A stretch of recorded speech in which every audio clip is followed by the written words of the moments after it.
Hello friends, myself Abhijit Golab. Welcome you on the behalf of Vidyasagar academy.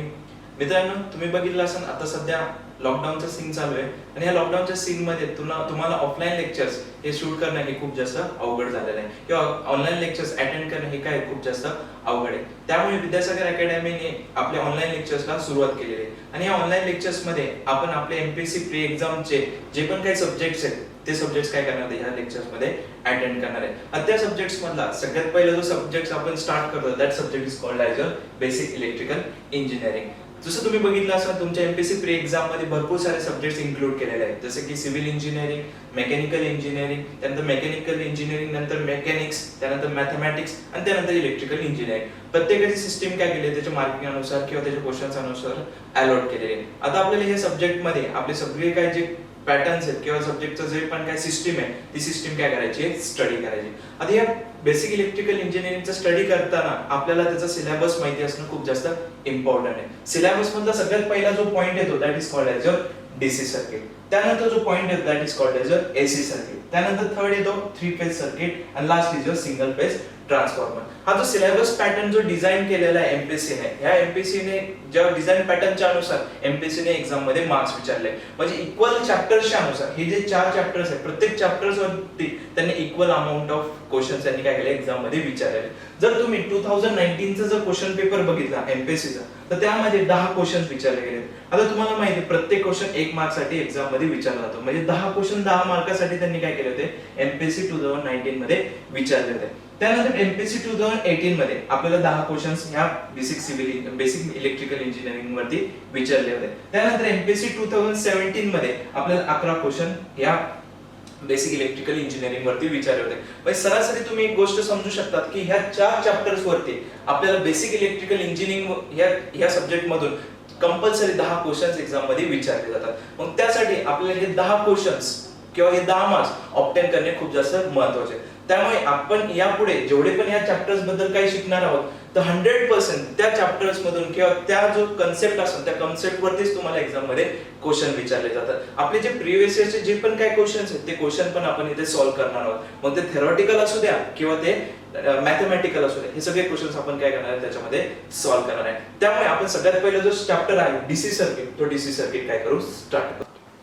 Okay मित्रांनो, जसं की आता आपण आपला सिलेबस बघितला. First chapter was your DC circuit, second AC circuit, third three phase circuit and last was your single phase transformer. सगळ्यात पहिले आपण स्टार्ट करू DC circuit. DC circuit start करण्याच्या पहिले आपल्याला इलेक्ट्रिकलचे काय बेसिक कन्सेप्ट्स माहिती असले पाहिजे. मग तेच बेसिक कन्सेप्ट्स आपण काय करू थोडे स्टडी करू. सगळ्यात पहिले आपण काय करू त्याचे बेसिक्स स्टडी करू. बेसिकची स्टार्टिंग करताना आपण काय करू ॲटमचं स्टडी करू. What is now atom. आता तुम्हाला माहिती आहे आपल्या टोटल नेचर मध्ये जेवढे पण काय मॅटर्स असतात ते मॅटर्स इलेक्ट्रिकल इन नेचर असतात. कसे असतात इलेक्ट्रिकल नेचर. इलेक्ट्रिकल नेचर का असतात कारण की त्याच्यामध्ये कोण प्रेझेंट असतो एक ॲटम प्रेझेंट असतो. ॲटम म्हणजे काय की असा मॉलिक्यूल ज्याच्या सेंटरला कोण असतो न्यूक्लियस असतो. सेंटरला कोण असतो न्यूक्लियस आणि त्याच्या साइडला आपण काय म्हणतो orbit. This is called as orbit. जे न्यूक्लियस असतात ना त्याच्यामध्ये कोण प्रेझेंट असतं न्यूट्रॉन्स आणि नंतर कोण असतं प्रोटॉन्स. कोण प्रेझेंट असतात न्यूट्रॉन्स अँड प्रोटॉन्स. आणि त्याच्या ऑर्बिट मध्ये कोण प्रेझेंट असतं तुमचे electron. This is called as electrons. This is called as electrons. ह्या न्यूक्लियस मध्ये जे न्यूट्रॉन्स आणि जे प्रोटॉन्स असतात त्यांना एक स्पेसिफिक चार्ज असतो. जे न्यूट्रॉन्स असतात ते कसे असतात न्यूट्रल इन नेचर असतात. कसे असतात न्यूट्रल इन नेचर. जे प्रोटॉन्स असतात ते कसे असतात पॉझिटिव्ह इन नेचर असतात. आणि जे इलेक्ट्रॉन्स असतात ते कसे असतात निगेटिव्ह इन नेचर असतात. कसे असतात निगेटिव्ह इन नेचर. म्हणजे थोडक्यात तुम्ही म्हणू शकता की तुमच्या न्यूट्रॉन्स वरती कोणता चार्ज नसतो, तुमच्या प्रोटॉन्स वरती कोणता चार्ज असतो पॉझिटिव्ह चार्ज आणि तुमच्या इलेक्ट्रॉन्स वरती कोणता चार्ज असतो निगेटिव्ह चार्ज. सपोज मी म्हटलं एक स्पेसिफिक सबस्टन्स किंवा एक स्पेसिफिक मॉलिक्यूल किंवा एक स्पेसिफिक मॅटर मी काय केलं कन्सिडर केला तर कंपल्सरी त्याच्यामध्ये कोण प्रेझेंट असणार आहे ॲटम्स प्रेझेंट असणार. आता ॲटम्स प्रेझेंट आहे म्हणजे त्याच्यामध्ये काय असणार आहे प्रोटॉन्स असणार आहे आणि त्याच्यामध्ये कोण असणार आहे इलेक्ट्रॉन्स असतात. न्यूट्रॉन जे असतात ते कसे असतात न्यूट्रल इन नेचर. तेव्हा त्याच्या चार्जशी आपल्याला काही रिलेशन बघायचं नाही. आपल्याला फक्त डील कोणासोबत करायचंय तुमचे पॉझिटिव्हली चार्ज प्रोटॉन्स आणि निगेटिव्हली चार्ज इलेक्ट्रॉन्स. ज्यावेळेस एखाद्या ॲटम मध्ये number of protons is equal to number of electrons तर त्या बॉडीला आपण काय म्हणतो न्यूट्रल बॉडी. काय म्हणतो आपण त्याला? Neutral body. कोणतीही बॉडी किंवा कोणताही मॅटर जर युनिव्हर्स मध्ये किंवा नेचर मध्ये आपण कन्सिडर केलं तर मोस्ट ऑफ द टाइम ते कसं असतं? न्यूट्रल इन नेचर असतं.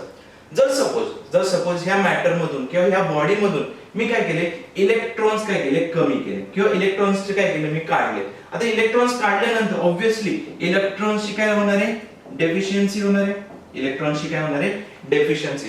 म्हणजे काय? कोणत्याही मॅटर मधून जर आपण इलेक्ट्रॉन्स काढले तर त्याची काय होणार आहे? डेफिशियन्सी. मग मला सांगा total number of positively charge with respect to negatively charge काय होणार आहे? जास्त. बरोबर. कारण म्हणजे काय? Protons will be greater than what? Electrons. मग मला सांगा त्या बॉडीवरती चार्ज काय असेल? त्या बॉडीवरती चार्ज कोणता असणार आहे? Positive charge. चार्ज कोणता असणार आहे? Positive charge. याचा अर्थ काय? कोणत्याही बॉडी मधून जर मी काय केले? इलेक्ट्रॉन्स काढले तर पॉझिटिव्ह त्या बॉडीवरती कोणता येणार आहे? पॉझिटिव्ह चार्ज येणार आहे. म्हणजे तो काय करणार आहे? इलेक्ट्रॉन्सला एक्सेप्ट करणार आहे. इलेक्ट्रॉन्सला काय करणार आहे? एक्सेप्ट करणार आहे.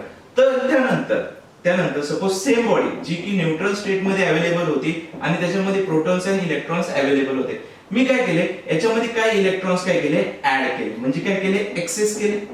मी काय केले? इलेक्ट्रॉन्स काय केले? एक्सेस केले. म्हणजे इलेक्ट्रॉन्स काय केले? ऍड केले. मग मला सांगा की ह्या बॉडी मध्ये किंवा ह्या मॅटर मध्ये जर मी एक्सेस इलेक्ट्रॉन्स काय केले? ऍड केले म्हणजे total number of negatively charge particles काय होणार आहे?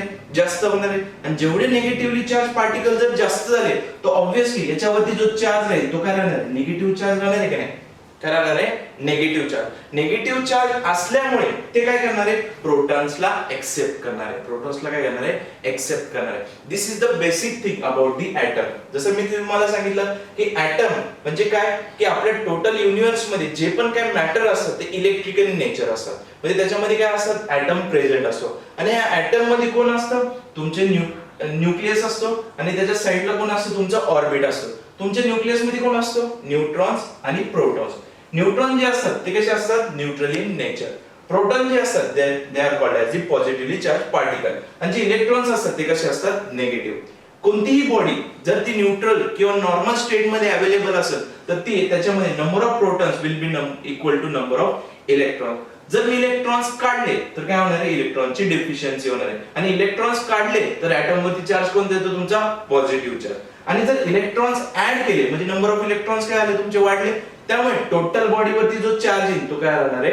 Negative charge. आणि मी म्हणते बघा positive charge, negative charge, positive charge, negative charge. म्हणजे हे चार्ज म्हणजे काय? चार्ज म्हणजे काय? चार्ज हा टोटली डिपेंडेंट कोणावरती करतोय? तुमच्या इलेक्ट्रॉन्स वरती करतोय. एकतर इलेक्ट्रॉन्स तुम्ही ऍड करतात, एकतर इलेक्ट्रॉन्स तुम्ही काय करतात? ते रिमूव्ह करतात. इलेक्ट्रॉन्स ऍड केले, काय केले? इलेक्ट्रॉन्स ऍड केले तर त्याच्यावरती चार्ज कोणता येतोय? Negative charge. इलेक्ट्रॉन जर काढले तर त्याच्यावरती चार्ज कोणता येतोय? Positive charge. म्हणजे प्रत्येक वेळी आपण काय करतोय? चार्ज हा शब्द काय करतोय? कन्सिडर करतोय. त्यामुळे आपल्याला चार्ज काय असतो हे पण माहिती असलं पाहिजे. आता मला सांगा एखाद्या बॉडीवरती जर निगेटिव्ह चार्ज असेल आणि एखाद्या दुसऱ्या बॉडीवरती जर पॉझिटिव्ह चार्ज असेल तर ह्या दोन बॉडीज काय करणार आहे? एकमेकांना अट्रॅक्ट करणार आहे. जर दोन्ही बॉडीज पॉझिटिव्हली चार्ज असतील तर ह्या दोन्ही बॉडी काय करणार आहे? रिपेल करणार आहे. जर दोन्ही बॉडीज निगेटिव्हली चार्ज असेल तर बॉडी काय करणार आहे? एकमेकांना रिपेल करणार आहे. म्हणजे चार्ज काय सांगतो? It is the ability. What? Charge is the ability to attract or to repel. It is the ability to attract or to repel the two atoms. म्हणजे दोन ऍटम जर घेतले त्यांच्यावरती जो काही चार्ज असेल, जर सपोज एक चार्ज निगेटिव्ह असेल एक चार्ज पॉझिटिव्ह असेल तर दोन ऍटम्स काय करणार? एकमेकांना अट्रॅक्ट करणार. आणि दोन्हीवरती निगेटिव्ह चार्ज असेल किंवा दोन्हीवरती पॉझिटिव्ह चार्ज असेल तर ते एकमेकांना काय करणार आहे? रिपेल करणार आहे. आणि हे कोण आपल्याला सांगतं? चार्ज सांगतो. आपल्याला चार्ज काय सांगतो? एकतर बॉडी अट्रॅक्ट होईल किंवा रिपेल होईल. मग ह्या चार्जचं पण एक स्पेसिफिक युनिट असतं. मग चार्जचं जे स्पेसिफिक युनिट असतं त्याला आपण काय म्हणतो? कूलम. त्याला आपण काय म्हणतो? Coulomb. Coulomb is the unit of the charge. Coulomb is the unit of the charge. जर मी म्हटलं की एक स्पेसिफिक बॉडी मी कन्सिडर केली आणि त्याच्यावरती मी म्हटलं की त्याच्यावरचा जो चार्ज आहे तो किती आहे? 1 कूलम आहे. त्याच्यावरती जो चार्ज आहे तो किती आहे? 1 कूलम आहे. 1 कूलम हा चार्ज असेल तर त्याच्यामध्ये किती नंबर ऑफ इलेक्ट्रॉन्स असतात? ते इलेक्ट्रॉन्स असतात 6.28 into 10⁻18 electrons. 1 coulomb is equal to 6.28 into 10⁻18 electrons. म्हणजे काय? आता इथं बघा आपण स्टार्टिंगला म्हटलं की number of positive charge was equal to the negative charge. त्यानंतर आपण काय केलं, याच्यामध्ये इलेक्ट्रॉन्स बाहेर काढले. इलेक्ट्रॉन्स बाहेर काढल्यामुळे काय झालं की याच्यावरती काय आली, इलेक्ट्रॉनची डेफिशियन्सी झाली आणि चार्ज काय आला तुमचा, पॉझिटिव्ह चार्ज आला. म्हणजे मी म्हंटल की ह्या ऍटम वरती 1 कुलमचा पॉझिटिव्ह चार्ज आहे. किती, 1 कुलमचा काय पॉझिटिव्ह चार्ज आहे. म्हणजे काय की ह्या ऍटमला 6.28 into 10^18 इलेक्ट्रॉन्स काय आहे त्याची डेफिशियन्सी. 6.28 into 10^18 इलेक्ट्रॉनची काय डेफिशियन्सी. म्हणजे अशा प्रकारे आपण काय करू शकतो, चार्जचा वापर करून दोन ऍटम्स मध्ये एकतर अट्रॅक्शन होईल किंवा रिपल्शन होईल हे काय करू शकतो त्याच्यामध्ये सांगू शकतो. That is about the charge. First आपण काय स्टडी केलं, ऍटम, आणि second is your charge. Okay, त्यानंतर आपण बघू इलेक्ट्रिक करंट. ओके, नेक्स्ट आपण स्टडी करत आहोत इलेक्ट्रिक करंट. आता याच्या पहिले आपण काय बघितलं, ऍटम बघितला आणि त्यानंतर काय बघितलं, चार्ज बघितला. सपोज मी काय म्हटलं, एक कंडक्टर मटेरियल, एक कंडक्टिंग मटेरियल मी काय केलं, कन्सिडर केलं आणि त्या कंडक्टिंग मटेरियलच्या एंडला मी काय केली, एक बॅटरी कनेक्ट केली. दिस इज युअर बॅटरी. ओके, आणि त्याला काय असणार, एक पॉझिटिव्ह आणि एक निगेटिव्ह टर्मिनल असणार, बरोबर. आणि ही काय दिली, एक कॉपर वायर घेतली, एक कॉपर वायर. आता मला सांगा, जी ती कॉपर वायर असेल ती काय असणार आहे, प्युअर मेटल असणार आहे. आणि तुम्हाला माहिती आहे प्युअर मेटल जो असेल त्याच्यामध्ये काही ना काही एक ऍटम्स प्रेझेंट असेल, म्हणजे त्याच्यामध्ये प्रोटॉन्स पण प्रेझेंट असेल आणि त्याच्यामध्ये काय असणार आहे, इलेक्ट्रॉन्स प्रेझेंट आहे. आता तुम्हाला म्हटलं की जर चार्जचं तुम्हाला स्टडी करायचं म्हटलं तर महत्त्वाचं तुम्ही काय करता, त्याच्यात इलेक्ट्रॉन्सला कन्सिडर करतात. तर फिनॉमिनन आहे, कॉपर वायर मध्ये तुमचे काय राहणार आहे, त्याच्यामध्ये इलेक्ट्रॉन्स प्रेझेंट राहणार आहे. त्याच्यामध्ये कोण प्रेझेंट राहणार आहे, इलेक्ट्रॉन्स प्रेझेंट राहणार आहे. आणि ते हे जे इलेक्ट्रॉन्स असतील ते इलेक्ट्रॉन्स कसे असणार आहे, फ्री इलेक्ट्रॉन्स असणार आहे, बरोबर. म्हणजे ज्यावेळेस मी याच्यावरती एखादी बॅटरी कनेक्ट करणार, त्याच्यामध्ये जे फ्री इलेक्ट्रॉन्स असणार आहे त्या फ्री इलेक्ट्रॉनचं काय होणार आहे, मूवमेंट होणार आहे. त्या इलेक्ट्रॉनचं काय होणार आहे, मूवमेंट होणार आहे. आता फ्री इलेक्ट्रॉनचं मूवमेंट का होत असेल, कारण की त्याच्यामध्ये आपण काय केलेली, एक बॅटरी कनेक्ट केलेली आहे आणि बॅटरीला काय चार्ज आहे, तो कसा आहे, पॉझिटिव्ह चार्ज आणि निगेटिव्ह चार्ज. आणि तुमचे जे फ्री इलेक्ट्रॉन्स असतात ते फ्री इलेक्ट्रॉन्स कसे असतात, निगेटिव्हली चार्ज असतात. कसे असतात, निगेटिव्हली चार्ज असतात. मग ते कॉपर वायर मधली जी इलेक्ट्रॉन जे की निगेटिव्हली चार्ज आहेत ते काय होणार आहे, पॉझिटिव्ह टर्मिनल कडे काय होणार आहे, अट्रॅक्ट होणार आहे. त्यामुळे ते जे फ्री इलेक्ट्रॉन्स असेल त्या फ्री इलेक्ट्रॉनचं काय होणार आहे, मूवमेंट होणार आहे. त्या फ्री इलेक्ट्रॉनचं काय होणार आहे, मूवमेंट. त्यामुळे तुम्हाला इलेक्ट्रिक करंटचं जर डेफिनेशन सांगायचं असेल तर ते कसं सांगू शकता तुम्ही, the movement of free electrons, the movement of free electrons is called as your electric current. The movement of the free electrons is called as the electric current. म्हणजे जे ही इलेक्ट्रिक करंट म्हणजे हे जे इलेक्ट्रॉन्स आहेत त्याला जर battery connect केली तर ते इलेक्ट्रॉन्स काय होणार आहे, मूव्ह होणार आहे. ते इलेक्ट्रॉन्स काय होणार आहे, मूव्ह होणार आहे. ऍक्च्युली जर तुम्ही म्हटले जे तो काय इलेक्ट्रिक करंट असेल त्याची जर मला डायरेक्शन सांगायची असेल तर तुम्ही डायरेक्शन कशी सांगतात. ऍक्च्युली जर तुम्ही बघितलं इलेक्ट्रॉन्स काय निगेटिव्हली चार्ज आहे, तर ऑब्व्हियसली जे निगेटिव्हली चार्ज पार्टिकल्स आहेत ते कुठे जाणार आहे, तुमच्या पॉझिटिव्ह टर्मिनल कडे जाणार आहे. म्हणजे जो नॅचरल करंट असेल, म्हणजे जो नॅचरल किंवा त्याला आपण काय म्हणू शकतो, ऍक्च्युअल करंट, जो नॅचरल किंवा ऍक्च्युअल करंट असेल त्याची डायरेक्शन काय असणार आहे, फ्रॉम निगेटिव्ह टू पॉझिटिव्ह कडे काय होणार आहे, ते मूव्ह होणार आहे. म्हणजे काय त्याचं जी डायरेक्शन असेल फ्लो होण्याची ती कशी असणार आहे, निगेटिव्ह टू पॉझिटिव्ह असणार आहे. पण कन्व्हेन्शनल थेअरी प्रमाणे आता कन्व्हेन्शनल थेअरी म्हणजे काय, ऍक्च्युअली आपण इलेक्ट्रॉन थेअरीच्या अनुसार आपण काय म्हणतो, नॅचरल किंवा ऍक्च्युअल करंट तो कसा फ्लो होतो, निगेटिव्ह टू पॉझिटिव्ह. पण कन्व्हेन्शनल थेअरी म्हणजे खूप पूर्वीची थेअरी मध्ये आपण काय अजून केलं होतं की तुमचं इलेक्ट्रिक करंट तो जो फ्लो होतो त्याची डायरेक्शन कशी असते, पॉझिटिव्ह टू निगेटिव्ह. म्हणजे कन्व्हेन्शनल ची डायरेक्शन काय असते, फ्रॉम पॉझिटिव्ह टू निगेटिव्ह. आणि ही जी थेअरी होती ही एवढी फर्म एस्टॅब्लिश केली होती की त्यामुळे ती थेअरी आपण अजून पण वापरतो. जी ती थेअरी कन्व्हेन्शनल थेअरी ती काय करतो, आपण अजून पण वापरतो. आणि त्यामुळे आपण ज्यावेळेस करंटचं कन्सिडरेशन करत असतो त्यावेळेस आपण काय घेतो, हा कन्व्हेन्शनल करंट घेतो. म्हणजे त्याची डायरेक्शन आपण काय अजून करतो, पॉझिटिव्ह टू निगेटिव्ह. त्यामुळे डायरेक्शन आपण काय करतो, पॉझिटिव्ह टू निगेटिव्ह आपण काय करतो, त्याला assume करतो. That is called as your electric current. Electric current काय असतो, the movement of the free electrons. The movement of the free electrons is called as the electric current. या conductor मध्ये जे इलेक्ट्रॉन्स मूव्ह करतात that is called as your electric current. आणि move कधी होणार आहे, ज्यावेळेस त्याला आपण एखाद्या बॅटरीने कनेक्ट करतो. म्हणजे एखादा त्याच्यामध्ये आपण पोटेन्शियल अप्लाय करतो, त्यामुळे हे करंट काय होतात, मूव्ह करतात. आता जर मला सांगा, मला इलेक्ट्रिक करंटचं जर युनिट काढायचं असेल तर युनिट कसं काढणार?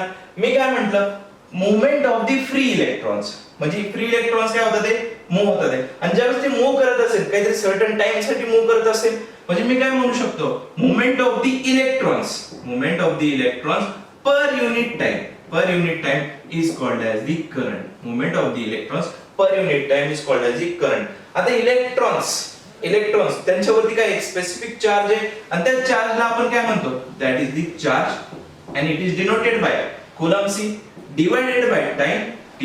म्हणजे काय, coulomb per second is the unit of the electric current. Coulomb per second is the unit of the electric current. आणि ह्याच कूलम पर सेकंडला आपण काय म्हणतो, एंपियर. या कूलम पर सेकंडला आपण काय म्हणतो, एंपियर. त्यामुळे तुम्ही इलेक्ट्रिकलचा स्टडी करताना नेहमी करंटची जी व्हॅल्यू घेतात ती कशामध्ये घेतात, तुम्ही एंपियर मध्ये घेतात. आणि त्याच एंपियरला आपण काय म्हणतो, coulomb per second. The moment of free electrons per unit time is called as your electric current. Coulomb per second, that is called as your ampere. That is about your electric current. त्यानंतर next आपण जे बघणार आहोत, that is called as your electric potential, किंवा त्याला आपण म्हणतो potential difference. आता आपण स्टडी करू electric potential. Now what is electric potential? Electric potential study करण्याच्या पहिले आपण काय करू, एक स्मॉल कन्सेप्ट स्टडी करू. तो कन्सेप्ट काय, इकडे बघा. सगळ्यात पहिले आपण काय करू, दोन बीकर कन्सिडर करू. काय करू, दोन बीकर कन्सिडर करू. आणि ह्या बीकर मध्ये मी काय केलं, इक्वल अमाउंट ऑफ वॉटर काय केलं, प्लेस केलं. इक्वल अमाउंट ऑफ वॉटर काय केलं, त्याच्यामध्ये फिल केलं. आणि ह्या दोन बीकरला काय केलं, एका टेबलवरती इथं ठेवलं, एका टेबलवरती ठेवलं. आणि ह्या दोन बीकरला मी काय केलं, एक ट्यूबने काय केलं, कनेक्ट केलं. एका ट्यूबने काय केलं, कनेक्ट केलं. आणि हे कनेक्शन असं केलं की जेणेकरून ह्या बीकर A मधलं पाणी ह्या बीकर B मध्ये जाऊ शकतं, किंवा B मधलं पाणी A मध्ये काय होऊ शकतं, जाऊ शकतं. पण तुम्ही एक गोष्ट ऑब्झर्व केली असेल, ह्या दोघांचा जो डेटम आहे, हा डेटम काय सेम आहे, किंवा दोघांमधली जी वॉटर लेवल आहे ती काय सेम आहे. तो वॉटर लेवल सेम असल्यामुळे या दोन्ही बीकर मधलं पाणी डिस्ट्रीब्यूट होईल का, नाही. बीकर A मधलं पाणी ना बीकर B मध्ये जाणार, बीकर B मधलं पाणी ना बीकर A मध्ये येणार. का नाही येणार, कारण की यांच्या दोघांमध्ये काही पोटेन्शियल नाही का, कारण की या दोघांमध्ये डेटमचं काही डिफरन्स नाही. तुम्ही बघितलं असेल पोटेन्शियल एनर्जीचं युनिट कसं देतो आपण, mgh. पोटेन्शियल एनर्जीचं युनिट कसं देतो आपण, mgh. हे mgh मध्ये तुम्ही बघितलं असेल, height is the important concept. म्हणजे जर हाईटचा काहीतरी डिफरन्स असेल तर त्यावेळेस त्याच्यामध्ये काय होऊ शकतं, पोटेन्शियल एनर्जी येऊ शकते. आणि त्या पोटेन्शियल एनर्जीला आपण काय करू शकतो, तुमच्या कायनेटिक एनर्जी मध्ये कन्वर्ट करू शकतात. सिमिलरली मी म्हटलं, ह्या बीकरला मी काय केली, एक सर्टन हाईट दिली. सपोज बीकर B इथे होता. आता मी काय केलं, ह्या बीकर B ला इथून आपण काय केली, एक सर्टन हाईट दिली. ओके, हा बीकर B इथं ठेवला आणि सेम अमाउंट ऑफ वॉटर त्याच्यामध्ये अवेलेबल आहे. आणि त्यानंतर मी काय केलं, या काय ट्यूबशी काय केलं, कनेक्ट केला. याच्यामध्ये काहीतरी certain amount of water available आहे, याच्यामध्ये पण काय certain amount of water available आहे. आता तुम्ही बघितलं की ह्या दोघांमध्ये काहीतरी एक सर्टन हाईटचा काय आला, डिफरन्स तयार झाला. एक सर्टन हाईटचा काय आला, डिफरन्स तयार झाला. आणि या डिफरन्स इन हाईट मुळे काय होणार आहे, या बीकर B मधलं पाणी A मध्ये जाणार आहे. काही वेळानंतर तुम्ही बघता की बीकर B चं जे पाणी असेल ते काय होणार, या सेम लेवलला इथे येऊन जाईल. ते कशामुळे आलं, काहीतरी आपण याच्यामध्ये डेटमचा काय केला, डिफरन्स केला. सिमिलरली मी तुम्हाला सांगितलं की कोणताही ऍटम किंवा कोणतेही मटेरियल जर तुम्ही युनिव्हर्स मधलं कन्सिडर केलं तर ते कसं असतं, त्याच्या न्यूट्रल स्टेट मध्ये असतं. त्यासाठी जर तुम्हाला त्याच्यामधून एखादा करंट जर फ्लो करायचा असेल तर त्यामध्ये तुम्हाला काहीतरी पोटेन्शियल डिफरन्स तयार करायला लागेल. पोटेन्शियल डिफरन्स म्हणजे काय, काहीतरी त्याच्यावरती वर्क डन करायला लागेल, किंवा त्याच्यामधले इलेक्ट्रॉन्स काढून घ्यायला लागतील, किंवा इलेक्ट्रॉन्स काय करायला लागतील, ऍड करायला लागतील. आणि तेच करण्यासाठी तुम्हाला काय करायला लागेल, त्याच्यावरती काहीतरी वर्क करायला लागेल. आणि वर्क केल्यानंतर त्यातले इलेक्ट्रॉन्स काय व्हायला लागतील, फ्लो व्हायला लागतील. मी जर म्हटलं की याच्यामधले जे इलेक्ट्रॉन्स होते हे काय होते, फ्री होते. आता तुम्ही याच्यावरती काही बॅटरी कनेक्टच नाही केली, बॅटरी कनेक्ट केली नाही म्हणजे त्याच्यावरती पॉझिटिव्ह निगेटिव्ह चार्ज येईल का, नाही. बॅटरी कनेक्टच नाही केली तर पॉझिटिव्ह निगेटिव्ह चार्ज नाही ना. आणि जशी मी बॅटरी याला कनेक्ट केली तर त्यावेळेस काय होणार, इलेक्ट्रॉन्स मूव्ह व्हायला लागले. म्हणजे मी काय केलं, याच्यावरती सर्टन वर्क केलं, काहीतरी पोटेन्शियल याला दिलं. आणि पोटेन्शियल दिल्यानंतर याच्यामध्ये जे इलेक्ट्रॉन्स होते हे काय करायला लागले, मूवमेंट करायला लागले. यांच्यावरती मी काय करायला लागलो, वर्क करायला लागलो. त्यामुळे इलेक्ट्रिक पोटेन्शियल इलेक्ट्रिक पोटेन्शियल जर तुम्हाला सांगायचं असेल तर त्याला आपण काय म्हणतो, it is the work done, it is the work done by the charge, it is the work done by the charge. म्हणजे काय, ह्या चार्जला मोमेंट करण्यासाठी त्याला काहीतरी आपण वर्क डन करतो, that is called as electric potential. आणि जर ह्या इलेक्ट्रिक पोटेन्शियलचा काय आपण डिफरन्सच नसता ठेवला, म्हणजे डिफरन्स म्हणजे काय, जर दोन्ही बीकरची लेवल सेम असली असते त्याच्यामध्ये काही डिफरन्स असला असता का, नाही. त्यामुळे वॉटर फ्लो झाला असता की नाही. त्यामुळे आपण काय केलं, याला एक सर्टन हाईट दिली, म्हणजे या दोघांमध्ये काय केलं, काहीतरी डिफरन्स निर्माण केला. आणि डिफरन्स तयार झाल्यामुळे वॉटर काय व्हायला लागलं, याच्यामध्ये फ्लो व्हायला लागलं. त्यामुळे आपण काय केलं, पोटेन्शियल डिफरन्स इथं काय करतो, तयार करतो. आणि पोटेन्शियल डिफरन्स तयार केल्यामुळे इलेक्ट्रॉन्स काय व्हायला लागले, त्याच्यामध्ये फ्लो व्हायला लागले, काहीतरी त्याच्यामध्ये वर्क डन व्हायला लागलं. आणि वर्क डन कोणामुळे व्हायला लागलं, त्या चार्जमुळे व्हायला लागला. तर work done by the unit charge is called as electric potential किंवा इलेक्ट्रिकल डिफरन्स पण म्हणतो. आता तुम्हाला माहिती आहे वर्क डन हे कशामध्ये देतो आपण, जूल्स मध्ये देतो. कशामध्ये देतो, जूल्स मध्ये. आणि जो चार्ज असतो त्याचा युनिट काय आहे, तुमचा coulomb. Joules per coulomb is the unit of the electric potential किंवा त्याला पोटेन्शियल डिफरन्सचं जे युनिट आपण म्हणतो that is joules per coulomb. आणि ह्या जूल्स पर कूलमला आपण काय म्हणतो, व्होल्टेज म्हणतो किंवा त्याला आपण काय म्हणू शकतो, volt. Volt is the unit of the electric potential किंवा त्या पोटेन्शियल डिफरन्सच्या युनिटला आपण काय म्हणतो, व्होल्टेज म्हणतो.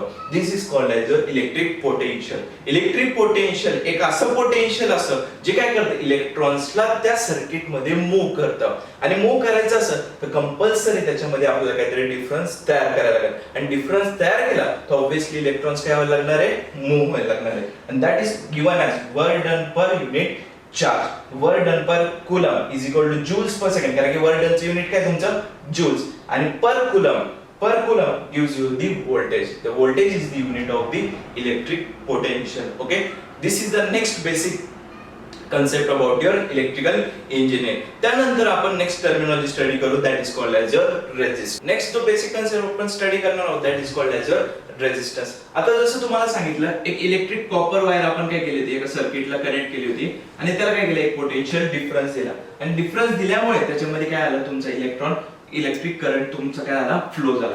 आता हा जो इलेक्ट्रिक करंट असेल तो जेव्हा फ्लो होत असेल म्हणजे काय होत असेल, तुमचे इलेक्ट्रॉन्स काय होत असतील, मूव्ह होत असतील. आणि जेव्हा इलेक्ट्रॉन्स मूव्ह होत असतील ते काहीतरी कोणत्या तरी सरफेसला कोलाइड होत असतील. फॉर एन एक्झाम्पल तुम्ही जर एखादा पाईप घेतला, या पाईप मधून आपण काय केलं, वॉटर फ्लो केला. एक सर्टन त्याची काय लेंथ आहे. ज्यावेळेस या पाईप मधून तुम्ही वॉटर फ्लो करतात तर ज्यावेळेस हे वॉटर फ्लो होत जाईल तो ऑब्विसली काय होणार आहे, त्याची जी लेंथ असेल त्या लेंथ सोबत काय होणार आहे, त्याचं फ्रिक्शन होणार आहे. आणि ज्यावेळेस त्याचं फ्रिक्शन होतं त्याच्यामध्ये काहीतरी लॉसेस होणार आहे. मग मला सांगा, ज्यावेळेस इलेक्ट्रिक करंट मध्ये त्या वायर मधून जेवढे पण काय इलेक्ट्रॉन्स फ्लो होत असतील त्यांचं कोलिजन होत असेल कोणासोबत, त्या लेंथ ऑफ द वायर सोबत. त्यामुळे त्याच्यामध्ये काय होत असतील, लॉसेस होत असतील. म्हणजे ते काय करतात, त्याला रेजिस्टन्स ऑफर करतात. तर ऑब्विसली ज्यावेळेस तुमचे इलेक्ट्रॉन त्या वायर मधून फ्लो होत असेल त्याला काय होतं, एक रेजिस्टन्स ऑफर होतं. आणि त्याला आपण काय म्हणतो, रेजिस्टन्स आर म्हणतो. मग हा रेजिस्टन्स आर त्या कॉपर वायरला कसं प्रोपोर्शनल असतो, त्या कॉपर वायरच्या लेंथला किंवा त्याच्या एरियाला कसा प्रोपोर्शनल असतो, ही गोष्ट आपल्याला काय करायची, स्टडी करायची. मी जसं म्हटलं की एक मी पाईप घेतला, ह्या पाईप मधून वॉटर फ्लो केलं तर जशी त्याची लेंथ वाढेल तो ऑब्विसली त्याचं फ्रिक्शन पण काय होणार, वाढणार. म्हणजे लॉसेस काय होणार, वाढणार. म्हणजे रेजिस्टन्स काय होईल, वाढत. सिमिलरली जर इलेक्ट्रिक वायर घेतली तर इलेक्ट्रॉनची आपली वायरची लेंथ वाढली तर ऑब्विसली रेजिस्टन्स पण काय होणार, तुमचा वाढणार. त्यामुळे तुमचा रेजिस्टन्स आर जो असेल it will be directly proportional to your length L. What is the length L, the length of the wire. आता नेक्स्ट काय, आपण एरियाचं कन्सिडरेशन घेऊ. मी म्हटलं सपोज या वॉटर ज्या पाईप मधून फ्लो होतोय त्याचा एरिया मी काय केला, कमी केला. एरिया कमी केला म्हणजे त्या वॉटरला फ्लो होण्यासाठी रेजिस्टन्स काय होईल, वाढत. रेजिस्टन्स काय होणार, तुमचा वाढणार आहे. रेजिस्टन्स जर वाढला तर त्याच्यामधून जे अमाऊंट ऑफ वॉटर फ्लो होईल ते काय होणार आहे, कमी होणार आहे. आणि जर त्याचा डायमीटर मी वाढवलं म्हणजे ऑब्विसली काय वाढवतोय मी, एरिया वाढवतोय. आणि जर एरिया वाढला तर याच्यामध्ये रेजिस्टन्स काय होईल, कमी होईल. म्हणजे तुम्ही एक गोष्ट बघता की जर एरिया कमी झाला तर रेजिस्टन्स तुमचा वाढला. एरिया वाढला तर रेजिस्टन्स काय आला, तुमचा कमी झाला. म्हणजे रेजिस्टन्स आणि एरियाचं रिलेशन काय सांगू शकतो, resistance is inversely proportional to your area. Resistance is inversely proportional to your area. Length वाढली तर रेजिस्टन्स वाढला, एरिया वाढला रेजिस्टन्स कमी झाला, एरिया कमी झाला रेजिस्टन्स काय होणार तुमचा वाढणार आहे. एक्झाम्पल कशाचं लक्षात ठेवा फक्त पाईपचं आणि वॉटरचं. Water flowing through the pipe हे एक्झाम्पल काय करा तुम्ही लक्षामध्ये ठेवा. त्यानुसार तुम्ही काय करू शकता आरच्या रेजिस्टन्सची value with comparison with length and area find out करू शकता. आता मी म्हटलं resistance is directly proportional to the length and inversely proportional to the area. म्हणजे proportionality sign आली. आता मला काय करायचं या proportionality sign ला काढून टाकायचं. तर proportionality sign ला जर काढायचं असलं तर काय करू शकतो मी त्याच्यामध्ये एक कॉन्स्टंट इन्स्टॉल करणार. तो कॉन्स्टंट काय असणार that is rho L into L by A. What is this rho? This is called as the resistivity. त्याला आपण काय म्हणतो resistivity किंवा त्याला आपण म्हणतो specific resistance. Specific resistance, that is called as a specific resistance, and the unit of the resistance is given as ohm, and the unit of the resistance is given as ohm. Resistance unit काय असतं ohm असतं. resistance unit काय असतं तुमचं ohm असतं. आणि जर मला resistivity चं युनिट काढायचं राहिलं तर कसं काढू शकतो मी तुम्हाला माहिती R is equal to rho into L by A. resistance unit काय ohm is equal to rho याचे युनिट आपल्याला फाइंड आउट करायचे. लेंथ ला तुम्ही कशात मेजर करतात मीटर मध्ये, एरिया कशामध्ये असतो मीटर स्क्वेअर मध्ये. मीटर कॅन्सल याच्या मीटर स्क्वेअरचा एक मीटर कॅन्सल, त्यामुळे रो इज इक्वल टू काय भेटेल तुम्हाला ओहम मीटर. त्यामुळे रेजिस्टिव्हिटीचं युनिट तुम्ही काय शकता ohm metre. The unit of resistivity is called as the ohm metre. त्यामुळे तुम्ही याच्यावर ना ह्या सगळ्या गोष्टींवर एक गोष्ट ऑब्झर्व करू शकता की रेजिस्टन्स कोणामुळे इफेक्ट होतोय तुमच्या लेंथ मुळे पण इफेक्ट होतोय. म्हणजे तुमच्या वायरची जी काही लेंथ असेल त्याच्यामुळे काहीतरी त्याच्यामध्ये रेजिस्टन्स येणार. तुमच्या वायरचा जो काही एरिया असेल त्याच्यामुळे पण काय येणार त्याचं काहीतरी रेजिस्टन्स येणार. आता रेजिस्टन्स हा वायरच्या नेचर वरती पण डिपेंड असतो. म्हणजे नेचर ऑफ व्हॉट मटेरियल. म्हणजे वायरचं जे काही मटेरियल असेल त्याच्यावरती तुमचा रेजिस्टन्स डिपेंड करतो. मग सगळ्यात पहिलं काय resistance is directly proportional to your length. Resistance is directly proportional to your length. Length वाढली तर resistance obviously काय होणार तुमचा वाढणार. Second, resistance is inversely proportional to your area. Inversely proportional to your area. Third, resistance depends upon nature of material. Nature of material म्हणजे काय की जो तो मटेरियल तुम्ही त्या वायर साठी यूज करता त्याच्यावरती काय राहतो तो रेजिस्टर डिपेंड राहतो. आणि लास्ट जो सगळ्यात महत्त्वाचा असतो that is the temperature. Temperature is the main phenomenon on which the resistance depend. म्हणजे टेम्परेचर व रेजिस्टन्स वरती काय इफेक्ट होतो हे कन्सिडर करणं पण आपल्यासाठी प्रायर इम्पॉर्टंट आहे. आपण आता काय करू टेम्परेचरचा रेजिस्टन्स वरती काय इफेक्ट आहे तो काय करू स्टडी करू. Effect of temperature on resistance. Effect of temperature on resistance हा काय करू आपण स्टडी करू. आपल्याला माहिती आहे आपल्या युनिवर्स मध्ये तीन टाइपचे मटेरियल प्रेझेंट असतात. एक तर प्युअर मेटल प्रेझेंट असतो, एक इन्सुलेटर असतो आणि लास्ट जो असतो तो काय असतो अलॉय असतो. अलॉय तुम्हाला माहिती आहे combination of the two metal. Pure metal म्हणजे काय एकच स्पेसिफिक काय असतो तुमचा मेटल प्रेझेंट असतो त्याच्यामध्ये. आणि जो इन्सुलेटर असतो म्हणजे काय की ज्याची इन्सुलेटिंग प्रॉपर्टी काय असेल जास्त असते आणि कंडक्टिंग प्रॉपर्टी काय असेल कमी असते.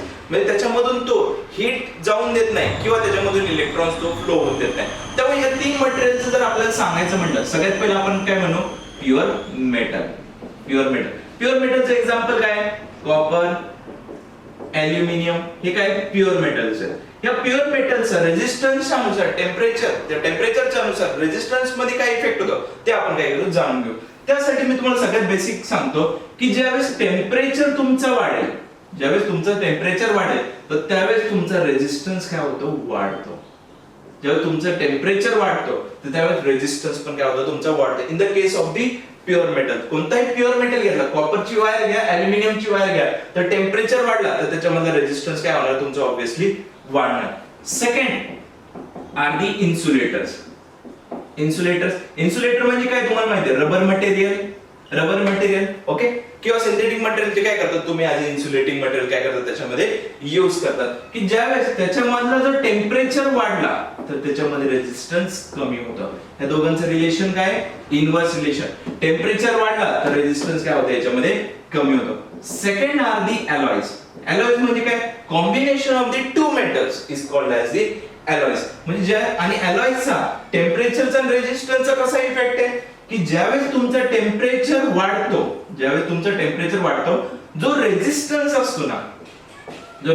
असतो ना तो वाढतो, पण तो खूप कमी प्रमाणात वाढतो. तो काय होतो? खूप कमी प्रमाणात वाढतो as compared to your pure metal. Pure metal मधला जेवढा टेम्परेचर वाढला तेवढाच रेजिस्टन्स काय होतो तुमचा लिनियरली वाढतो. पण अलॉयज मध्ये टेम्परेचर वाढला तर याच्यामध्ये रेजिस्टन्स वाढतो, पण तो कसा वाढतो? लो वाढतो. प्लस तो जो रेजिस्टन्स जो वाढतो तो लिनियर नसतो. तो कसा असतो? थोडा दीर्घ असतो किंवा त्याच्यामध्ये नॉन लिनियर आपण म्हणू शकतो, किंवा त्याचं जे फिनॉमिनन असतो तो कसा असतो? Non linear. आणि हे लिनियर फिनॉमिनन कोणासाठी असतं? प्युअर मेटलसाठी. आपण आता काय करू? टेम्परेचरचं आणि रेजिस्टन्सचं काय करू? एक त्यांच्यामधलं रिलेशन फाइंड आउट करू. आणि ते रिलेशन फाइंड आउट करण्यासाठी तुम्हाला सगळ्यात आता महत्त्वाचं काय? तुम्हाला प्युअर मेटल, कारण की तुम्हाला एकतर कॉपर वायर यूज करायची किंवा ॲल्युमिनियम वायर यूज करायची. त्यामुळे तुम्हाला जे रिलेशन महत्त्वाचं आहे ते कोणाचं आहे? टेम्परेचर आणि resistance in the case of the pure metal. मग ते रिलेशन कसं असतं ते काय करू आपण आता फाइंड आउट करू. आता आपण बघूया effect on temperature on the resistance. म्हणजे टेम्परेचरचा रेजिस्टन्स वरती कसा इफेक्ट होतो, that too on the pure metal. Pure मेटलचा इफेक्ट कसा होतो तो आपल्याला काय करायचं? स्टडी करायचं. एक डेरिव्हेशन आपल्याला काय करायचं याच्यामध्ये डिराइव्ह करायचं. सपोज इमॅजिन करा आपण एक ग्राफ ड्रॉ केला and that graph is between that graph is between the temperature and your resistance. Temperature and resistance मध्ये आपण काय केला? ग्राफ फाइंड आउट केला. सपोज इमॅजिन करा ज्यावेळेस तुमचं टेम्परेचर 0 डिग्री सेल्सिअस असेल. आता कोणताही मेटल जर मी घेतला, जर तो 0 डिग्री सेल्सिअस जरी प्रेझेंट असेल तर त्याच्यामध्ये काहीतरी रेजिस्टन्स प्रेझेंट असेल. ओके, तो रेजिस्टन्स मी काय करतो? R नॉट नी रिप्रेझेंट करतो. It is a resistance at 0 degree Celsius. आता मी काय केलं? टेम्परेचर वाढवला. टेम्परेचर काय केला? वाढवला. आणि टेम्परेचर कुठे घेऊन गेलो? T डिग्री सेल्सिअसला घेऊन गेलो. आता T डिग्री सेल्सिअसला जर टेम्परेचर वाढला तर मागे आपण एक रिलेशन बघितलं की जसं टेम्परेचर वाढतो तर रेजिस्टन्स पण काय होतो तुमचा? वाढतो. म्हणजे टेम्परेचर जसं वाढेल तर रेजिस्टन्सची व्हॅल्यू पण काय होणार? वाढणार आहे. पण ती व्हॅल्यू कशी वाढते तुमची? लिनियर वाढते. ती व्हॅल्यू कशी वाढते तुमची? लिनियरली व्हॅल्यू वाढते. आणि that is the resistance at T degree Celsius. RT काय तुमचा? Resistance at T degree Celsius. आता आपल्याला काय करायचं की चेंज इन द रेजिस्टन्स काय करायचं आहे? फाइंड आउट करायचा. आता मी म्हटलं 0 डिग्री सेल्सिअसला रेजिस्टन्स होता R0. T डिग्री सेल्सिअसला रेजिस्टन्स काय होता तुमचा? RT झाला. चेंज इन द रेजिस्टन्स काय असेल बरं? ह्या दोघांचा डिफरन्स असेल की नाही? कारण की टोटल हा काय? RT, हा काय? R0. मग याची व्हॅल्यू काय असेल तुमची? RT minus R0. That is the change in the resistance. आणि या ग्राफच्या अनुसार तुम्ही एक गोष्ट बघू शकता, change in the resistance is directly proportional to in product of the resistance at 0 degree Celsius and the temperature T. Product of the resistance at 0 degree Celsius into T. हे काय करू शकतो आपण? ह्या ग्राफ वरने हे रिलेशन काय करू शकतो? ऑब्टेन करू शकतो. सपोज मला एक्झाम्स मध्ये आता ते बघण्याच्या पहिले तुम्ही बघितलं इथं काय? प्रोपोर्शनॅलिटी साइन आहे. त्या प्रोपोर्शनॅलिटी साइनला मला काय करायचंय? काढून घ्यायचंय. तर प्रोपोर्शनॅलिटी साइनला जर काढून घ्यायचं असेल तर त्यासाठी मग त्यामध्ये आपण काय करतो? एक कॉन्स्टंट ऍड करतो. तो कॉन्स्टंट काय असतो बघा? RT minus R0 is equal to alpha not into R0 into T. Alpha not into R0 into T. What is this alpha not? It is the constant of resistance. It is the constant of resistance at 0 degree Celsius. It is the constant of the resistance at 0 degree Celsius. What is the alpha naught? It is the constant of the resistance at 0 degree Celsius. आता जर मला एखाद्या question मध्ये त्यांनी सांगितलं की माझं temperature 0 degree Celsius होता आणि त्याचा एक स्पेसिफिक रेजिस्टन्स होता. जर माझं टेम्परेचर 0 डिग्री सेल्सिअस असेल आणि त्याचा जर मला काहीतरी रेजिस्टन्स दिला असेल म्हणजे तो काय असणार? माझा R0 दिला. आणि त्यांनी सांगितलं की माझं टेम्परेचर काहीतरी T डिग्री सेल्सिअसने मी काय केला? वाढवला. T डिग्री सेल्सिअसने काय केला? वाढवला. तर त्यावेळेस तो जो रेजिस्टन्सची व्हॅल्यू असेल म्हणजे काय? RT ची व्हॅल्यू असेल ती मला काय करायची आता फाइंड आउट करायची. मग ती फाइंड आउट करण्यासाठी मी काय करणार, ही इक्वेशन यूज करणार. ओके, तुम्हाला माहिती RT ची व्हॅल्यू तुम्हाला काय करायची, फाइंड आउट करायची. मग RT इज इक्वल टू काय भेटेल तुम्हाला, R0 plus alpha not R0 into T. बरोबर, कॉमन काय घेऊ शकता तुम्ही, R0 ब्रॅकेट मध्ये काय आहे 1 प्लस अल्फा नॉट इंटू काय राहणार तुमचं टी राहणार. So this is the equation of the resistance when there is a temperature change.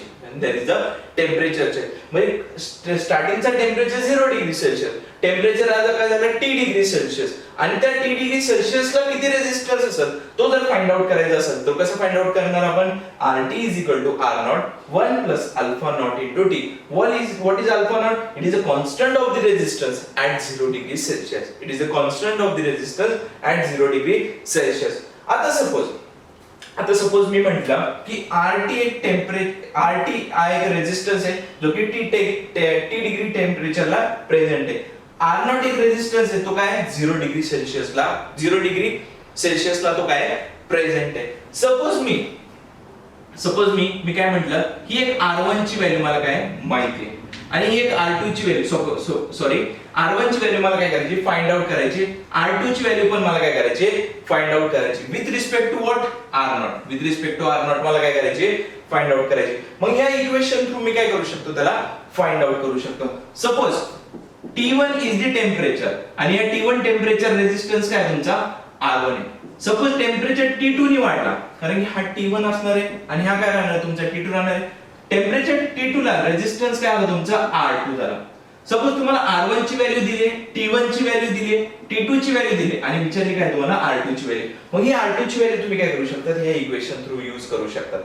RT च्या जागी काय येणार तुम्ही, R2 is equal to R0 च्या जागी काय येणार तुमचा R1 इनटू ब्रॅकेट 1 प्लस, आता अल्फा नॉट येईल इथे, अल्फा नॉट येईल का, नाही, इथे काय येणार अल्फा 1 इनटू टी.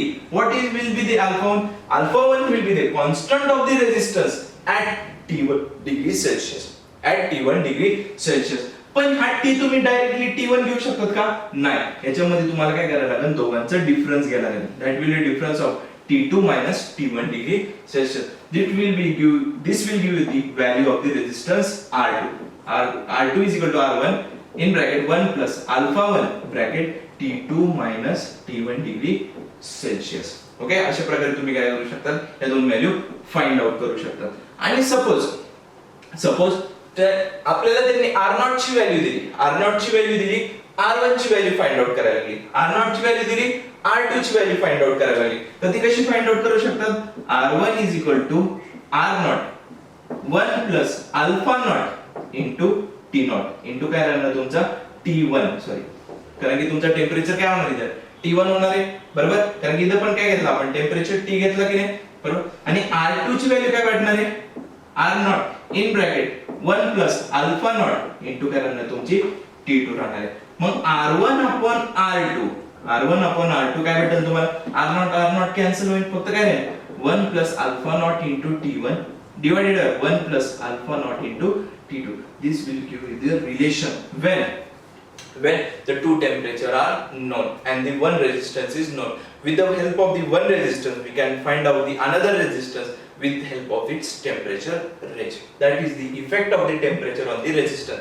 अशा प्रकारे टेम्परेचर रेजिस्टन्स वरती इफेक्ट करतात. सगळ्यात महत्त्वाची जी इक्वेशन आहे, this is the equation. What is that, RT is equal to R0 1 plus alpha naught into T. आणि ती कशावरनं फाइंड आउट केली आपण, ह्या ग्राफवरनं फाइंड आउट केली. and this temperature effect is for the pure metal. हा टेम्परेचरचा effect कशासाठी आहे, for the pure metal साठी. कारण की तुमच्या वायर सिस्टीम मध्ये, कारण की इलेक्ट्रिक सर्किट जिथे इलेक्ट्रिक करंट तुम्हाला पास करायचं आहे, तुम्ही एकतर तिथं कॉपर वायर यूज करता किंवा ॲल्युमिनियम वायर यूज करू शकता तिथं. ओके, मग त्यासाठी जे टेम्परेचरचा आणि रेजिस्टन्सचा जो इफेक्ट असेल तो कसा असेल, RT is equal to R0 1 plus alpha naught into T. Initial temperature माहिती असेल, फायनल टेम्परेचर माहिती असेल, इनिशियल रेजिस्टन्स माहिती असेल, तर फायनल रेजिस्टन्स पण तुम्ही काय करू शकता, ह्या इक्वेशन द्वारे फाइंड आउट करू शकता. That is the effect of the temperature on the resistance. Next जो कन्सेप्ट आहे तो कन्सेप्ट आहे ओम्स लॉ.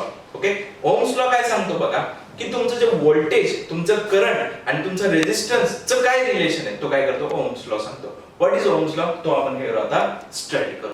आता आपण बेसिक्स मध्ये करंट बघितला, त्यानंतर potential difference that is called as a volt, आणि त्यानंतर आता जस्ट आपण काय केलं, रेझिस्टन्सची पण व्हॅल्यू काय केली, फाइंड आउट केली, किंवा रेझिस्टन्सचा पण कन्सेप्ट काय केला, स्टडी केला.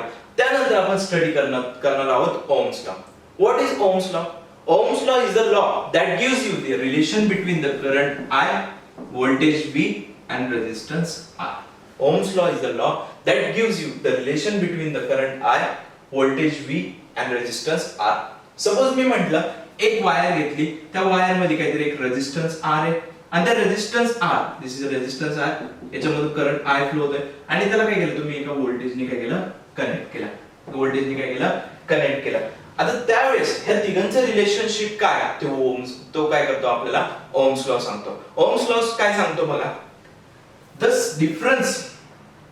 Difference of the voltage between the two ends of the conductor. The difference of the voltage between the two ends of the conductor म्हणजे काय, तुमचा व्होल्टेज बी झाला, कारण की हा कंडक्टिंग बॉडी की नाही टोटल, हे कंडक्टिंग बॉडीचे एंड्स मध्ये जो पण काय व्होल्टेजचा किंवा जो पोटेन्शियल डिफरन्स असेल विथ रिस्पेक्ट टू करंट आहे, किंवा असं पण तुम्ही म्हणू शकता. तो ओम्स लॉ काय सांगतो, the ratio of the potential difference between the two ends of the conductor. It is the ratio of the potential difference of the two ends of the conductor with respect to current that is flowing through the conductor. बघा समजून घ्या मी काय सांगतोय. The potential, it is the Ohm's law काय सांगतो, the ratio of the potential difference between the two ends of the conductor to the current flowing through the conductor is constant. Ohm's law काय सांगतो, V by I चा जो ratio असतो तो काय असतो, नेहमी कॉन्स्टंट असतो, आणि हा जो कॉन्स्टंट टर्म असतो त्या कॉन्स्टंट टर्मला आपण काय करतो, रेझिस्टन्स कन्सिडर करतो. त्या कॉन्स्टंट टर्मला आपण काय करतो, रेझिस्टन्स करतो, आणि V by I is equal to resistance. This is called as your Ohm's law. V by I is equal to resistance. This is called as your Ohm's law. The ratio of the potential difference between the two ends of the conductor with the current I is equal to constant. That is called as your Ohm's law. आणि ही जी equation आहे ही equation derive करताना एक assumption केलं. Assumption काय की तुमचा temperature जो आहे तो टेम्परेचर आपण काय केलेला आहे, कॉन्स्टंट ठेवलेला आहे. तो टेम्परेचर काय केलेला आपण कॉन्स्टंट ठेवलेला आहे. जर टेम्परेचर कॉन्स्टंट असेल तर ratio of V by I हा काय असतो, नेहमी कॉन्स्टंट असतो. त्यामुळे V by I is equal to आपण काय करतो, रेझिस्टन्स करतो. त्यामुळे this is the equation of your Ohm's law. त्यानंतर महत्त्वाची टर्म्स म्हणजे काय की जो ओम्स लॉ असतो it is applicable to only DC circuit. AC circuit साठी आपण ओम्स लॉ यूज करत नाही. का ओम्स लॉ यूज करत नाही एसी सर्किट साठी, कारण की त्याच्यामध्ये करंट कसा असतो, अल्टरनेटिंग करंट असतो. करंट कसा असतो तुमचा, अल्टरनेटिंग करंट असतो. त्यामुळे Ohm's law is not applicable to your AC circuit. Second, जर तुमचा टेम्परेचर चेंज झाला, जर तुमचं काय आला टेम्परेचर चेंज झाला तो ओम्स लॉ तुमचा ओबे होत नाही. Ohm's law is not obeyed. पण there is a temperature change, Ohm's law is not obeyed. Okay, अशा प्रकारे आपण काय करतो, ओम्स लॉचा काय करतो, स्टडी करतो. आता ओम्स लॉ नंतर जी प्रॉपर्टी असते that is called as your electric power. आता आपण काय करू, पॉवरची इक्वेशन फाइंड आउट करू. आता पॉवर म्हणजे काय रे, कारण पॉवर म्हणजे काय की the work done per unit time. Suppose मी म्हटलं की हा एक सर्किट मी ड्रॉ केला, या सर्किट मध्ये मी काय केलं, एक बल्ब कनेक्ट केला. बल्ब कनेक्ट केला. आता बल्ब कनेक्ट केल्यामुळे त्या बल्बला काय भेटणार आहे, एक सर्टन पॉवर भेटणार आहे, आणि त्या पॉवर भेटल्यामुळे तो काय होणार, तिथं ग्लो होणार आहे. आणि जशी काय ग्लो झाला तो कोणामुळे झाला, तुमचा व्होल्टेज आणि करंट त्याच्यामधून काय झालं, तिथं पास झालेला आहे. त्यामुळे आपल्याला काय करायचं, इलेक्ट्रिक पॉवरची व्हॅल्यू काय करायची, फाइंड आउट करायची. मग इलेक्ट्रिक पॉवरचं डेफिनेशन सांगायचं राहिलं तर मी कसं सांगू शकतो, work done per unit time is given as the power. मग हा वर्क डन कोण करतोय, तुमचा इलेक्ट्रिक करंट काय करतोय, तुमचा काहीतरी वर्क डन करतोय. त्यामुळे काय होते, तुमची त्याच्यामध्ये काहीतरी पॉवर जनरेट होते, काहीतरी काय होते, पॉवर जनरेट होते. मग आपल्याला काय करायचं, पॉवरची व्हॅल्यू, पॉवरची युनिट काय करायचं, फाइंड आउट करायचं. पॉवर काय असतं, work done per unit time. मला सांगा वर्क डन कशामध्ये देतात तुम्ही, जूल्स मध्ये, आणि टाइमची युनिट काय असतं, सेकंड. जूल पर सेकंडला आपण कसं म्हणतो, वॅट म्हणतो, किंवा आपण याला काय म्हणू शकतो, किलोवॅट पण म्हणू शकतो की नाही, याला आपण काय म्हणू शकतो, किलोवॅट पण म्हणू शकतो. आता मला काय करायचे, पॉवरचे वेगवेगळे इक्वेशन्स काय करायचे, तयार करायचे. आता मागे तुम्ही व्होल्टेजचा स्टडी केला, व्होल्टेजचा काय स्टडी केला, मी तुम्हाला सांगितलं work done bye a unit charge is called as a voltage, किंवा त्याला आपण काय म्हणतो, व्होल्ट म्हणतो, किंवा त्याला आपण काय म्हणतो, पोटेन्शियल डिफरन्स. वर्क डन आपण त्याला काय करू, वर्क डन तसं लिहू. चार्जला आपण कसं कन्सिडर करत होतो, क्यू कन्सिडर केला. त्यानंतर करंट पण आपण स्टडी केला, करंट आय, व्होल्टेज व्ही, आणि हा करंट काय होता तुमचा, आय होता. करंट आय काय सांगितलं मी, the flow of the electrons, the flow of the electrons किंवा flow of the charge per unit time, तो काय होता तुमचा, करंट होता. म्हणजे काय, charge per unit time. Charge कशाने देतो आपण, क्यू ने, डिवाइडेड बाय टाइम, बरोबर, that is called as a current. मग या दोन इक्वेशन आपल्याला भेटतात बघा, V is equal to work done divided by Q, आणि I इज इक्वल टू काय भेटतं आपण, Q बाय T. काय भेटतंय, Q बाय T भेटतं की नाही. मग Q ची व्हॅल्यू काय असेल बघा, Q is equal to I into T. याच्यावरनं भेटते की नाही, I is equal to Q by T. So Q is equal to काय भेटेल, IT भेटेल. आणि याच्यावरनं वर्क डन ची व्हॅल्यू काय भेटेल तुम्हाला, voltage into charge, voltage into काय भेटेल तुम्हाला, चार्ज भेटेल. सिमिलरली ह्या व्हॅल्यू जर आपण काय केलं, हे इक्वेशन मध्ये पुट केलं, कोणाच्या, पॉवरच्या इक्वेशन मध्ये, म्हणजे काय भेटेल, power is equal to work done per unit time. आणि द वर्क डन काय भेटलंय, V into Q, V into Q. मी कसं लिहू शकतो, V इंटू क्यू च्या जागी काय लिहू शकतो, I इंटू टी लिहू शकतो की नाही, कारण की the Q is equal to काय तुमचा, IT, आणि work done is equal to काय, V इंटू क्यू. म्हणजे क्यू च्या आपल्या वर्क डन च्या जागी काय लिहू शकतो मी, V into I into T, V into I into T, divided by time काय राहणार, T. म्हणजे कॅन्सल काय होईल, टी कॅन्सल होईल तुमचं. म्हणजे काय भेटेल तुम्हाला, V इंटू I. म्हणजे तुम्ही पॉवरला कसं म्हणू शकता, power is the product of, power is the product of the voltage and the current I. Power is the product of voltage and current I. मग मला सांगा V इंटू I, जर मी याचा ओहम्स लॉचा यूज केला, इथं काय केला, ओहम्स लॉचा यूज केला. ओहम्स लॉ काय सांगतो तुमचा, V by I is equal to resistance, is equal to V is equal to IR पण लिहू शकतो की नाही, V इज इक्वल टू काय लिहू शकतो, IR. मग V च्या जागी काय केलं मी, IR पुट केलं, IR इंटू I, म्हणजे काय भेटेल, I स्क्वेअर R पण भेटेल. म्हणजे काय भेटेल, power is equal to I square R, power is also equal to I square R. P is equal to V into I. आता V च्या जागी आपण काय केलं, IR पुट केलं. आता I च्या जागी काय पुट करू शकतो, V is equal to IR. I च्या जागी काय पुट करू शकतो मी, V बाय R पुट करू शकतो. Power is equal to VI. I च्या जागी काय आहे, V बाय R आहे. म्हणजे काय भेटेल, V स्क्वेअर अपॉन R. म्हणजे पॉवरचा अजून एक फॉर्म्युला भेटतो, जो काय असतो, power is equal to V square upon R. Power is equal to I square R, आणि power is equal to V into I. आणि पॉवरची युनिट काय असतं तुमचं, वॅट किंवा किलोवॅट किंवा joule per second. That is called as a electric power. Electric power is the work done by what, electric current per unit time. That is called as a electric power. आणि त्याचं unit काय असतं तुमचं, that unit is given as a watt और kilowatt. आणि त्याचे फॉर्म्युले काय कोणते, power is a product of voltage and the current I. Power is equal to I square R, आणि power is equal to V square upon R. आता ह्या ohms law वरती आणि इलेक्ट्रिक पॉवर वरती आपल्याला MPSC मध्ये क्वेश्चन विचारला आहे, दॅट इज इन 2018. त्यामुळे तो क्वेश्चन आपल्याला काय करायचा आहे, आपल्याला आता डिस्कस करायचा आहे. त्यानंतर आपल्याला काय करायचं, MPSC चे एक एक्झाम्पल सॉल्व्ह करायचं, जे की पॉवर आणि ओहम्स लॉ वरती आपल्याला विचारला आहे. तुमच्या सर्वांकडे जर विद्यासागर अकॅडमीचा ऍप असेल, तर विद्यासागर अकॅडमीच्या ऍप वरती तुम्हाला ई बुक म्हणून, ई बुक्स मध्ये तुम्हाला previous year question paper MPSC चे 2017, 18 and 19 विथ डिटेल सोल्युशन ची एक पीडीएफ भेटेल. त्या पीडीएफ मध्ये जर तुम्ही बघितलं ए सेट मधला question number 78 of MPSC 2018 exam, तर त्यामध्ये तुम्हाला हा क्वेश्चन दिसेल MPSC चा.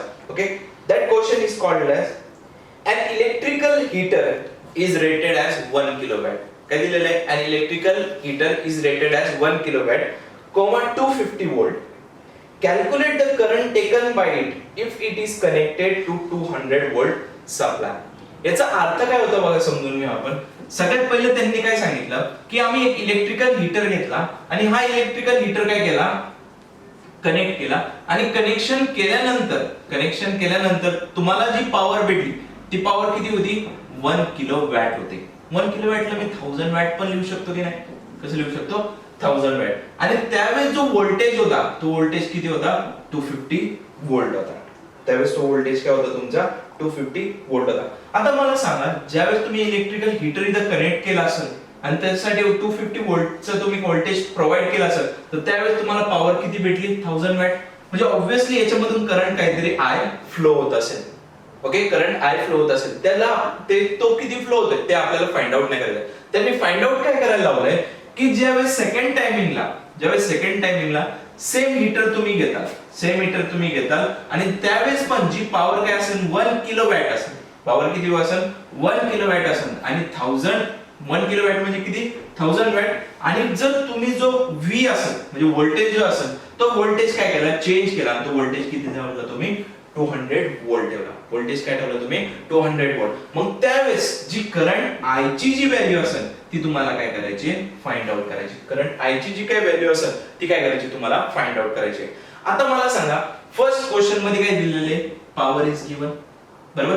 पॉवर काय दिलेली तुम्हाला, 1 किलो वॅट दिले, म्हणजे काय दिले तुम्हाला 1000 वॅट दिले. आणि काय दिले तुम्हाला, व्होल्टेज V दिला किती, 250 व्होल्ट. सेकंड क्वेश्चन मध्ये विचारलं काय, पॉवर दिलेली म्हणजे पॉवर सेम ठेवली तुम्ही 1000 वॅट, व्होल्टेज V दिला 200 व्होल्ट आणि करंट काय तुम्हाला विचारलाय, I विचारलाय. करंट I विचारलेलं आहे की नाही, बरोबर. मग मला सांगा, तुम्हाला आता काय करायचे, करंट I ची व्हॅल्यू फाइंड आउट करायची. मागे ओहम्स लॉ च्या अनुसार तुम्ही काय केलं, त्याच्यामध्ये फॉर्म्युला बघितलं, काय बघितला, V/I = R. V = काय भेटलं तुम्हाला, I × R. म्हणजे काय भेटली, ही एक रिलेशनशिप भेटलं तुम्हाला ओहम्स लॉ चं. त्यानंतर सेकंड तुम्ही पॉवरचे फॉर्म्युले फाइंड आउट केले. पॉवर मध्ये सगळ्यात पहिला फॉर्म्युला काय होता, V × I. त्यानंतर पॉवरचा सेकंड फॉर्म्युला काय होता तुमचा, V²/R. आणि पॉवरचा थर्ड जो फॉर्म्युला बघितला तुम्ही तो काय होता तुमचा, I² × R होता. I² × R. म्हणजे तुम्हाला पॉवर दिलेली, व्होल्टेज दिलेला आहे आणि करंट I दिलेला आहे. आता तुम्हाला फाइंड आउट काय करायचं, याच्यामधला करंट I फाइंड आउट करायचं. ह्याच्यामधला जर करंट I फाइंड आउट करायचं असेल तुम्हाला कोणती व्हॅल्यू माहिती असली पाहिजे, तुम्हाला रेझिस्टन्सची व्हॅल्यू माहिती असली पाहिजे. आणि तुम्ही एक गोष्ट बघताल की तुम्ही ओहम्स लॉ त्याच्यामध्ये यूज करतात आहे, ओहम्स लॉ यूज करतात आहे. त्यामुळे या दोघांमध्ये जो रेझिस्टन्स असेल तो काय असणार आहे, सेम असणार आहे की नाही. आणि पॉवर सेम येते म्हणजे रेझिस्टन्स पण काय राहणार त्याच्यामध्ये, सेम राहणार आहे. मग रेझिस्टन्स सेम राहतोय तर रेझिस्टन्सची व्हॅल्यू आपण काय करू, सगळ्यात पहिले फाइंड आउट करू. कोणती, फर्स्ट टर्मचा यूज करून. सगळ्यात पहिले तुम्हाला काय दिलेले, पॉवर दिलेली आहे. पॉवर किती आहे, 1 किलो वॅट दिलेली, म्हणजे किती आहे, 1000 वॅट. व्होल्टेज किती तुमचा, 250 व्होल्ट दिला. पॉवर माहितीये, व्होल्टेज माहितीये, रेझिस्टन्स फाइंड आउट करायचा आहे. तर तुमच्याकडे इथं कोणता फॉर्म्युला आहे का त्याच्यामध्ये पॉवर, व्होल्टेज आणि रेझिस्टन्स दिलेला आहे, कोणता आहे, काय दिलेला आहे, पॉवर = V²/R. मग पॉवर V²/R. पॉवरची व्हॅल्यू माहिती तुम्हाला, रेझिस्टन्स R फाइंड आउट करायचं म्हणजे काय, V²/P. V² काय, 250 × 250 डिवाइडेड बाय 1000. 2 0 गेले, ओके. 25 1 जा, 25 4 जा, ओके. 2 0 गेले. 250 × 250 डिवाइडेड बाय 1000, ओके. 2 0 गेले, ओके. 5 5 जा 25, 5 2 जा 10. फाइंड 225 काय भेटेल, 125 डिवाइडेड बाय 2 = काय भेटेल तुम्हाला, R भेटेल. आणि 125/2 हा काय तुमचा रेझिस्टन्स R आला. म्हणजे हा रेझिस्टन्स ह्या सेकंड टर्मला पण काय असेल, ऍप्लिकेबल असेल. मग मला सांगा, जर तुम्हाला रेझिस्टन्स R माहिती, व्होल्टेज V दिलाय, किती दिलाय, 200 व्होल्ट दिलाय. आता 200 व्होल्ट दिलाय आणि फाइंड आउट काय करायचं तुम्हाला, करंट I फाइंड आउट करायचा. मग तुम्हाला माहिती R माहिती, तुम्हाला V माहिती, I फाइंड आउट करायचं. तुम्ही डायरेक्ट ओहम्स लॉ यूज करू शकतात की नाही. ओहम्स लॉ काय, V = IR.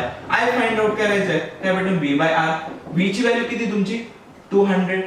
R ची व्हॅल्यू काय तुमची, 125 डिवाइडेड बाय 2. तर असं लिहू शकतो आपण, 200 × 2 डिवाइडेड बाय 125. 5 ने डिवाइड करू, 5 4 जा 20, 0. 5 25 जा 125. 40 × 2, 40 याला 40 ला आपण 5 ने घालून डिवाइड करू शकतो. 5 जा 40, 5 5 जा 25, 8 2 16 डिवाइडेड बाय 5, 5 3 15 आणि 5 2 10. म्हणजे करंट I ची व्हॅल्यू काय भेटते तुम्हाला 3.2 ampere. 3.2 ampere. This was the question that was asked in your MPSC 2018. सोपा क्वेश्चन आहे. फक्त त्याच्यामध्ये काय माहिती पाहिजे तुम्हाला, ओहम्स लॉचा रूल आणि पॉवरचे हे तिन्ही जे फॉर्म्युला आहेत ते माहिती असले पाहिजे. ते फॉर्म्युला माहिती असले तर तुम्ही काय करू शकता, हे क्वेश्चन काय करू शकता, सॉल्व करू शकता. This is a simple question that is been asked in your MPSC 2018 exam. अशा प्रकारे आपण काय केलं, सगळे टोटल जे बेसिक टर्म्स आहेत ते काय केले, स्टडी केले. सगळ्यात पहिलं काय केलं, स्टडी केला ऍटम स्टडी केला, त्यानंतर चार्ज स्टडी केला, त्यानंतर इलेक्ट्रिक करंट स्टडी केला, इलेक्ट्रिक पोटेन्शियल डिफरन्स तयार केला, रेझिस्टन्स स्टडी केला, ओहम्स लॉ स्टडी केला आणि इलेक्ट्रिक पॉवर. ओहम्स लॉ आणि इलेक्ट्रिक पॉवर वरती जो MPSC चा क्वेश्चन आहे तो पण आपण काय केलं, स्टडी केला. आता भरपूर जणांचं एक कन्सेप्शन असेल किंवा त्याच्यासाठी मला क्वेश्चन विचारतात की सर शॉर्ट नोट्स कसे तयार करा. तर शॉर्ट नोट जर तयार करायचे असेल तर सिमिलरली ह्या फॉर्मॅट मध्ये तुम्ही शॉर्ट नोट्स तयार केले पाहिजे. सगळ्यात पहिले त्याच्यावरती हेडिंग लिहून द्यायची बेसिक्स. बेसिक नंतर असे पॉइंट्स लिहून घ्यायचे. सगळ्यात पहिले ऍटम, नंतर चार्ज, इलेक्ट्रिक करंट, अशा प्रकारे टोटल इलेक्ट्रिक पॉवर पर्यंत काय करणार तुम्ही त्याच्यामध्ये लिहून घ्या. सगळ्यात पहिलं ऍटमचं तुम्हाला काय करायचं, त्याचे शॉर्ट फॉर्म लिहून घ्यायचं. तर ऍटम मध्ये कोण प्रेझेंट आहे तुमचा, न्यूट्रॉन, प्रोटॉन आणि तुमचा इलेक्ट्रॉन. न्यूट्रॉन वरती कोणता चार्ज आहे, न्यूट्रॉन. प्रोटॉन वरती कोणता चार्ज आहे, पॉझिटिव्ह. आणि इलेक्ट्रॉन वरती चार्ज कोणता आहे तुमचा, निगेटिव्ह. तर एखाद्या ऍटम मधून इलेक्ट्रॉन बाहेर काढला तर चार्ज पॉझिटिव्ह भेटतो आणि इलेक्ट्रॉन ऍड केला तर चार्ज काय भेटतो तुमचा, निगेटिव्ह. मग त्या चार्जला आपण काय म्हणतो, चार्ज. ज्याच्यामुळे काय होतं, दोन ऍटम्स मध्ये एकतर अट्रॅक्शन होतं किंवा काय होतं, रिपल्शन होतं. आणि चार्जचं जे युनिट सांगितलं मी तुम्हाला, त्याची युनिट काय होतं तुमचं, कुलम युनिट होता. C was the unit of the charge किंवा त्या कुलमचं आपण काय म्हणतो, आपलं चार्जचं काय म्हणतो, कुलमला युनिट म्हणतो. ओके. आणि 1 कुलम किती होतं तुमचा, 6.28 into 10⁻18 इलेक्ट्रॉन्स. 6.28 into 10⁻18 electron. म्हणजे बघा चार्जचं युनिट कुलम भेटलं. कुलम 1 कुलम किती असतो, 6.28 into 10⁻18. म्हणजे शॉर्ट फॉर्म मध्ये कळालं मला. त्यानंतर electric current, flow of electrons per unit time. म्हणजे काय, चार्ज पर युनिट टाइम. तेच आपण फाइंड आउट केलं ना. चार्ज कसं देत होतो आपण, कुलम क्यूनी, कुलम सी ने. टाइम काय होता, टाइम टी. म्हणजे coulomb per second was given as ampere. Time T ला कसं लिहितो आपण, सेकंड ने. म्हणजे काय भेटलं, एंपियर. म्हणजे इलेक्ट्रिक करंटच्या पण तुम्हाला काय भेटलं, सगळ्या व्हॅल्यूज भेटल्या. त्यानंतर आपण इलेक्ट्रिक पोटेन्शियल डिफरन्स बघितला. तो काय होता, work done bye a unit charge. Work done bye unit charge, that was called as electric potential difference. बरोबर. वर्क डन पर चार्ज, त्याचं युनिट काय केलं आपण, जूल पर काय केलं, कुलम केलं. जूल पर कुलम काय असतो तुमचा, volt. That is electric potential difference. त्यानंतर रेझिस्टन्स R बघितला, त्याचं युनिट काय होतं तुमचं, ohms, opposition to the flow of current. त्यानंतर आपण काय बघितलं, ओहम्स लॉ बघितला. ओहम्स लॉ काय सांगतो तुमचा, V = IR. V = IR. आणि त्यानंतर electric power, work done per unit time म्हणजे जूल पर सेकंड किंवा त्याला आपण काय म्हटलो, वॅट. ओके. आणि त्याचे काय केले, 3 फॉर्म्युले फाइंड आउट केले. फर्स्ट फॉर्म्युला पॉवरचा काय होता, V × I. त्यानंतर नेक्स्ट फॉर्म्युला V²/R आणि थर्ड फॉर्म्युला काय होता तुमचा I²R. म्हणजे अशा प्रकारे जर तुम्हाला प्रत्येक टर्मिनॉलॉजी जर माहिती असेल, तुम्ही अशा प्रकारे त्याचे शॉर्ट फॉर्म्स किंवा शॉर्ट नोट्स काय करू शकता, तयार करू शकता. हे शॉर्ट फॉर्म्स किंवा हे शॉर्ट टर्म्स जर तुमच्या लक्षात असतील तर तुम्ही इलेक्ट्रिक सर्किटला इझिली काय करू शकता, सॉल्व्ह करू शकता. त्यामुळे हे शॉर्ट नोट्स, हे शॉर्ट टर्म्स किंवा हे बेसिक टर्म्स तुम्हाला माहिती असणं खूप जास्त इम्पॉर्टंट आहे. ओके. थँक्यू.